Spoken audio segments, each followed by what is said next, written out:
Hi guys, today I've got a comparison video. I'm going to be comparing the Sunstar Jumping Spider, Aroma, and the Spirit Halloween / Tacky Toys Jumping Spider. These two are similar in many ways, which we'll get to, and are very similar in other ways. So let's talk about these. So here we've got the first one. This is the original, as you can probably tell. This is the black and white model. And this one was produced in 2021 and sold to me in 2022 by halloweencostumes.co.uk. This one has broken. In fact, this specific model broke within 2 months of use. I had another one that broke within the first 24 hours, which was, yeah. But I got this one refunded, then I put some new parts in it in the end, and now it works absolutely fine, and brilliantly too. Exactly like stock, and I've had no issues since, so that's been really good. It's really big, it scares lots of people. Unfortunately, one of the springs snapped on this one, so it doesn't jump up as fast as it should do. But I have attached a bungee to it, which does boost the speed a little bit. It's nothing to do with my gear replacement, which I've had some people mention to me in the past. It's really posable, this, but unfortunately the posing, like the wire just starts to bend and bow the wrong directions over time, and it starts to look a bit like this one. Not very good condition. Luckily, mine one is in quite good condition because it's only been used, this one, in I think in like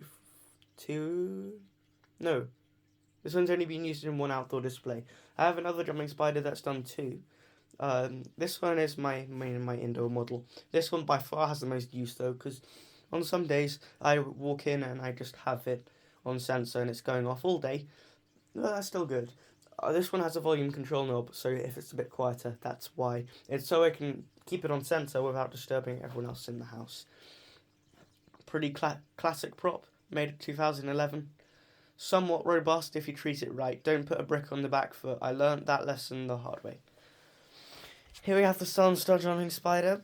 I bought this from excess stock. Oh, by the way, this was £90. Yeah, I know, crazy in the UK. I think that's like $110. I honestly don't know. But yeah, I got this for £35, so drastically cheaper. And, yeah, the spider itself, as you can see, is generally about the same size the legs are. But the actual mechanism itself does not lift the spider as high up. Here you can see a good size comparison. You see they're about the same. People call this a tabletop. No, it's not. This is a tabletop. The Tacky Toys Scare Bear in Morrison's model. See, that's a tabletop. This thing is not small. This thing is quite big. And might I add a bargain for £35, although it's not in stock anymore, I don't think. This has a similar sort of linkage, but the actual release mechanism is nowhere near the same. So if we look at this, you can sort of just see through it.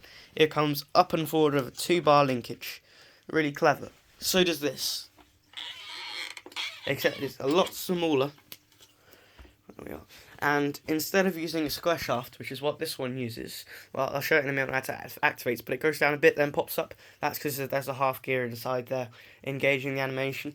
Whereas this one is your standard Sunstar pop-up mechanism, which is a ratchet, which can be durable if made right, and it's proved on here, because obviously those are notorious for breaking. Well, I have had no issues with this guy at all. It's been run hundreds of times, because I do this with lots of my props, but I just leave them on sensor, if they have a sensor, cough cough scare bear, and they'll just keep running all day, and they have most of the time no issues unless it's a regular pop-up. But this one, I made a teardown video of it, and it does have a upgraded ratchet, and the clicker is the more thickened design, so this is actually really durable. And this usually comes glued down, but I took that off in the end. Again, volume control knob I put on there. Just a nice little addition so we can use this. Let's go on to the demo and side by side. Alright, they're both retracted, and you can really get a good size comparison when it actually retracted. The spider is the identical size, and the back of the mechanism, it comes out a lot less far, which I actually kind of like, because it means you can put it in a nice position, like over here by the Riser Reaper where it normally goes. It fits in that, really nicely. There's no setup. Unfortunately, these have feet, which is useful for maybe the front feet or the side feet, but the back feet, it doesn't need to be there, and it just takes up space, which is such a shame, because it would make it a lot more versatile if it was smaller. And that is that. This is that. and it does it a lot smaller. So let's activate them, if I can, with one hand.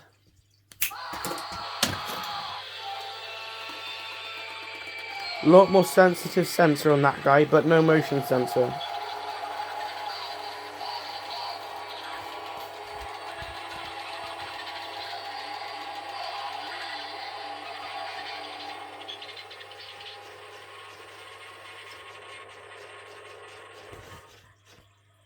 Obviously, this guy has a longer activation. As you saw, it takes a minute to do anything, whereas this guy is literally instantaneous. As soon as you make a noise, dang it, as soon as you make a noise, off it goes.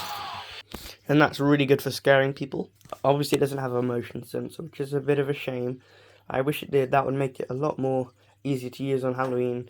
But to be honest, the motion sensor on that is a light sensor anyway, so it's sort of redundant.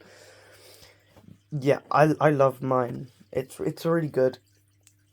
People like, obviously the audio doesn't fit at all, but that kind of adds to the charm for me. I really like how stupid and nonsensical it is. Obviously, it makes no sense on Halloween, but with all the excitement of Halloween night, nobody's gonna notice. And I kind of like the audio it's using anyway, because it makes the activation more quick and straight to the point. It's not waiting around to retract or anything. If you listen to the clicking, it goes up, starts retracting within a second, and then it's right back down till the next activation. This is a 2025 model, so the older models, as soon as it reached the down position, it would just shut off, and that would be the end of that. The new models, it actually does finish the audio, which is nice if you want to hear the full thing. But if you want to have like a large tone over a trick-or-treaters, I'm sure that the original model would have been a lot better. Obviously, it's worlds better than this, where it spends like 5 seconds at the bottom just making chirping noises. But yeah, either way, this guy definitely is better for turnover, but obviously this guy's going to provide more scare because he jumps up a lot further and higher. So I've had some very good scares off him. I've yet to test him because this is the 2025 model and that's the year I am filming it. So I'll be excited to see how it performs on Halloween. I don't know how I'm going to rig him up because obviously he's on the step pad right now, but hopefully on Halloween night I can use my triple. I'm going to convert my double way adapter so I can trigger 2 jump scares at the same time from one step pad to a triple. So this